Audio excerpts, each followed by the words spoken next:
The city below sparkled like a sea of golden stars, but Adrian Cole barely noticed. He stood on the balcony of his glass-walled penthouse, a glass of wine in his hand, his tailored suit untouched by the chill of the night. To the world he was everything: billionaire, genius, philanthropist. But behind the perfect image was a man haunted by the memory of the only thing money could never buy. The love he lost 20 years ago. Before the skyscrapers, before the boardrooms. Adrian had been a small-town dreamer. And in that little town lived Lily, a girl with laughter brighter than the summer sun, and eyes that made him believe in forever. They spent their days by the old river, talking about the future, sketching out dreams in the clouds, making promises with the innocence of youth. No matter what happens, Lily had said, we'll always find our way back to each other. And he believed her with all his heart.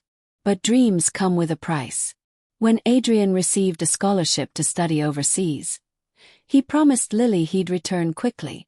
At first, there were letters. Long, heartfelt letters that smelled faintly of her favorite lavender perfume. But life pulled them apart. His studies consumed him, her letters became fewer, and eventually, they stopped. One rainy afternoon, Adrian rushed back to surprise her, but the little white house where she lived was empty. The curtains drawn, the door locked. The neighbor shook his head sadly, saying, "She's gone, son, moved away weeks ago." Adrian stood there in the rain, holding the last letter she had sent, realizing he might never see her again. The years passed. Adrian built an empire. Every deal, every headline, every new zero in his bank account. Yet with each success he searched for her. Private investigators, old acquaintances, even social media. But Lily was nowhere. Sometimes he wondered if she'd been real at all, or just a dream his heart refused to let go of. Then, one quiet morning, as sunlight streamed into his office, his butler brought him an envelope. Aged yellow, the paper delicate, the handwriting instantly familiar. With trembling hands, Adrian read, "If you still remember me, come to the old river tomorrow at sunset." The scent of lavender still lingered. The next evening, the golden light of the setting sun wrapped the riverbank in a soft, magical glow. Adrian's heart pounded as he approached the wooden bench they had once claimed as their own. And there she was, Lily. Her once chestnut hair now silver, her frame more fragile, but her smile, that same warm, gentle smile, was unchanged. For a long moment, they simply looked at each other, as if afraid that moving might break the spell. Then slowly he walked toward her, the years falling away with every step.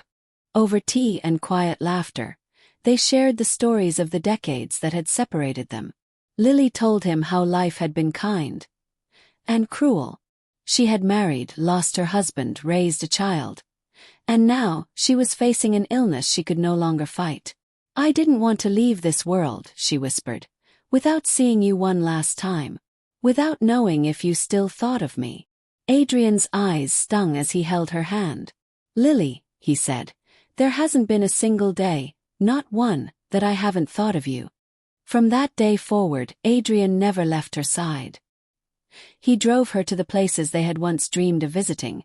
They shared sunsets by the river, and sometimes just sat in silence, content in the presence of the other.